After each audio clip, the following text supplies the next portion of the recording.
Finally আহি গ'লো মাকুম মৰাণ মহোৎসৱলৈ আহিলোঁ। এয়া দেখিবলৈ পাইছে আদৰণি গেট, আৰু আদৰণি গেটখনৰ ভিতৰেদি সোমাই গৈ আছোঁ। আপোনালোককো অলপ দেখুৱাই দিলোঁ আৰু ভিতৰলৈ মই প্ৰৱেশ কৰি আছোঁ। ভিতৰৰ পৰিৱেশটো আপোনালোকক দেখাবলৈ চেষ্টা কৰিম। এয়া ফাইনেলি মই ভিতৰত সোমাই গ'লোঁ আৰু ভিতৰৰ পৰিৱেশটো দেখুৱাইছোঁ, আৰু কি হৈ আছে এই ভিডিঅ'টোৰ জৰিয়তে আপোনালোকক সম্পূৰ্ণভাৱে দেখুৱাই থাকিম। আপোনালোকে চাই গৈ। নমস্কাৰ বন্ধু-বান্ধৱীসকল, কি খবৰ? আপোনালোকৰ সকলোৱে ভালে চাগে, আৰু মোৰো ভাল। কৃষ্ণ চাইদিয়া ব্লগ চেনেলটোলৈ সকলোকে স্বাগতম জনাইছোঁ। এয়া দেখিবলৈ পাইছে মৰাণসকলৰ ৰজা বডৌচাৰ প্ৰতিমূৰ্তি।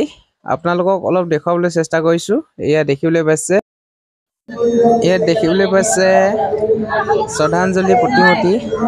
অলপ দেখুৱাই দিছোঁ আপোনালোকক সম্পূৰ্ণৰূপে ভিডিঅ'টোৰ জৰিয়তে। আৰু ইয়াৰ ভিতৰৰ পৰিৱেশ মৰাণ হেৰিটেজ ভিলেজৰ ভিতৰলৈ সোমাই গৈ আছোঁ। এইখনে হৈছে গেটখন। এনেকৈ সোমাই যাব লাগিব আৰু ভিতৰৰ পৰিৱেশ দেখুৱাই থাকিম। এয়া দেখিবলৈ পাইছে মৰাণ জনজাতিসকলে বাস কৰা এখন স্থানীয় গাঁও। গাঁওখনৰ পৰিৱেশ অলপ দেখুৱাবলৈ চেষ্টা কৰিছোঁ। এই গাঁওখনত প্ৰতিটো মৰাণ জনজাতিসকলৰ বংশ অৰ্থাৎ পৰিয়াল, সকলো বংশৰে এটি ঘৰ সাজি ৰাখিছে, আৰু প্ৰতিটো বংশৰ ঘৰবিলাক অলপ দেখুৱাবলৈ চেষ্টা কৰিম মোৰ ভিডিঅ'ৰ জৰিয়তে। আপোনালোকে ভিডিঅ'টো কোনো স্কিপ নকৰাকৈ শেষলৈকে চাওক, আৰু এই মৰাণ জনজাতিসকলৰ প্ৰতিটো বংশৰ প্ৰতিটো দৃশ্য আপোনালোকক দেখাবলৈ চেষ্টা কৰি থাকিম। আপোনালোকে চাই গৈ থাকক। এয়া দেখিবলৈ পাইছে মৰাণ জনজাতিসকলৰ এটি নামঘৰ, আৰু ইয়াত দেখিবলৈ পাইছে মৰাণ জনজাতিসকলৰ গায়ন বায়ন।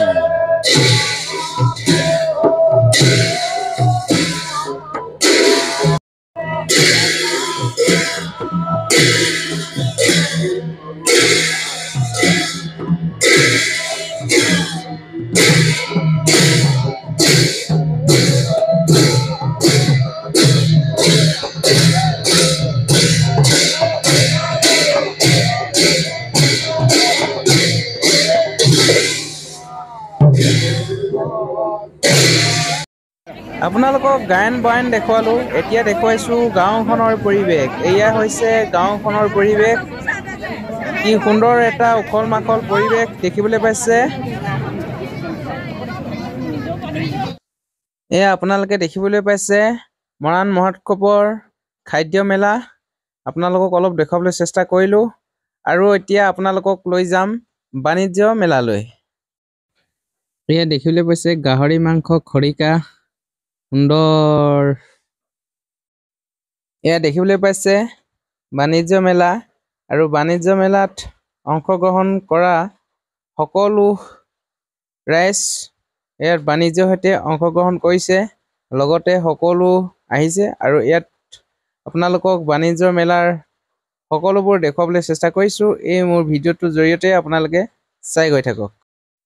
বন্ধু-বান্ধৱীসকল, এতিয়া মই সোমাই আহিলোঁ দুলীয়া বংশলৈ। এখন হৈছে দোলা, আৰু এই দোলা আৰু দুলীয়া বংশৰ কিছু কথা আপোনালোকক জনাবলৈ চেষ্টা কৰিম, আৰু কিছু কথা পাতিম। এয়া দেখিবলৈ পাইছে দুলীয়া বংশ, আৰু দুলীয়া বংশৰ সৈতে কিছু কথা পাতিম। আপোনালোকক এই ভিডিঅ'টোৰ জৰিয়তে আপোনালোকে চাই গৈ থাকক শেষলৈকে। ইয়াত দেখিবলৈ পাইছোঁ মৰাণ জনজাতিসকলৰ খেল বা বংশৰ দুলীয়াৰ বংশৰ বিষয়ে অলপ কৈ দিব নেকি? মৰাণ জনজাতিৰ অন্যতম এটা খেল বা বংশ দুলীয়া। এই দুলীয়াৰ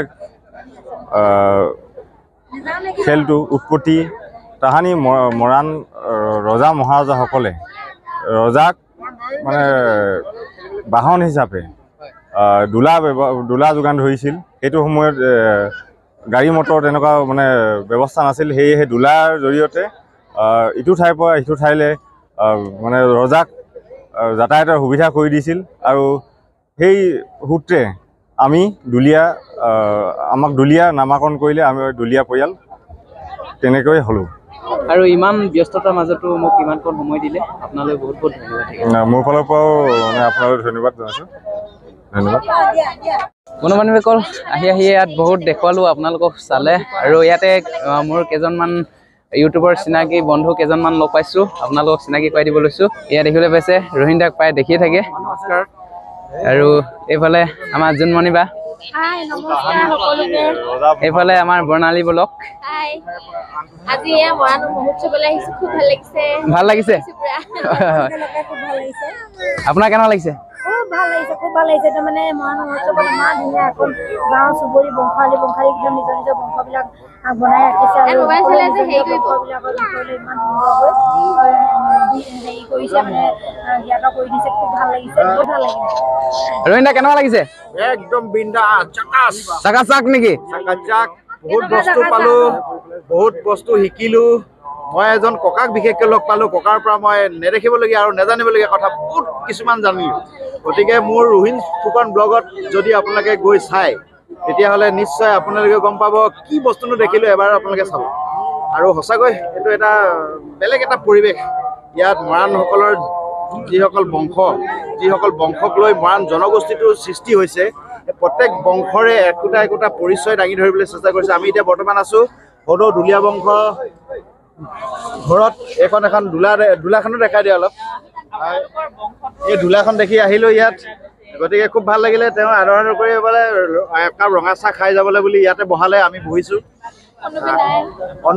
অনুপৰ বংশৰ চাগে এইটো, অনুপ কাকপথাৰৰ বংশত আমি বহি আছোঁ।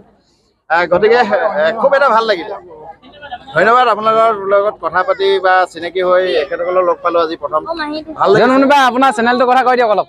মোৰ চেনেলৰ নাম জোনমণি গগৈ ব্লগ হয়। আপোনালোকে সকলোৱে চাব আৰু যিবিলাক ময়ো তুলিলোঁ, যি ধৰণৰ কৰিলোঁ ভিডিঅ' কৃষ্ণৰ জৰিয়তে কৃষ্ণৰ যিমানবিলাক বন্ধু বান্ধৱী আছে হ'ব। ঠিক আছে, কিমান ব্যস্ত আপুনি কৈ নিদিয়ে চেনেলটোৰ বিষয়ে? চেনেলটোৰ বিষয়ে কৈছে। বৰ্ণালী ব্লগ বুলি আছে, ফেচবুকতো আছে, ইউটিউবতো আছে। লৰাই খুব আমনি কৰিছে, একো কথা ক'বই নহয়। সকলোৱে ছাপোৰ্ট কৰিব।